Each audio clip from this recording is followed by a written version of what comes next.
لكم كل الشكر ان ضبيتم هالعالم وجات لهين ولقت مكان تقعد به. فهمت علي؟ وامنتوا لها المازوت والمي والكل.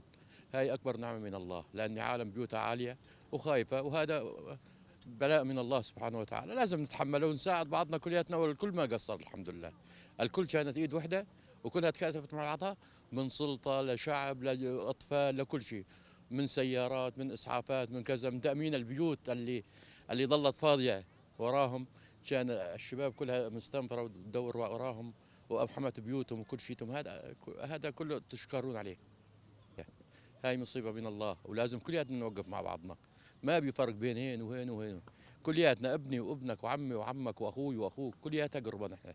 فهمت علي؟ لازم كلياتنا نساعد في بهالوباء هذا. وامنا لهم مازوت ومي واكل وكل شيء. الله اهل الخير، وانتم وكل العالم ما قصرت معهم. بدايات الاستغاثة التي ظهرت على مواقع التواصل الاجتماعي ليلة أمس، قام اتحاد السائقين بالتنسيق مع بلدية الشعب في الرقة وإدارة النقل البري في الرقة. تم عقد اجتماع في مكتب النقل البري الساعة 8 مساء، وتم اجتماع مع أصحاب شركات البول المتواجدة في الرقة.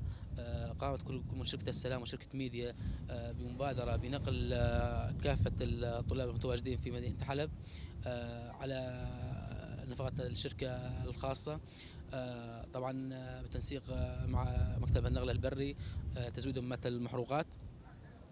طبعا كذلك الامر كان بمبادرات شعبيه من الاهالي.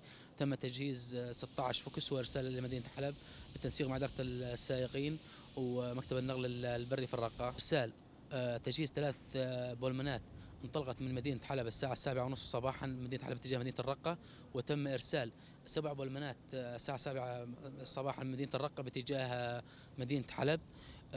طبعا العدد يقدر بمقارب 1200 طالب في مدينة حلب. طبعا راح تكون الأولوية بالنقل هي للبنات.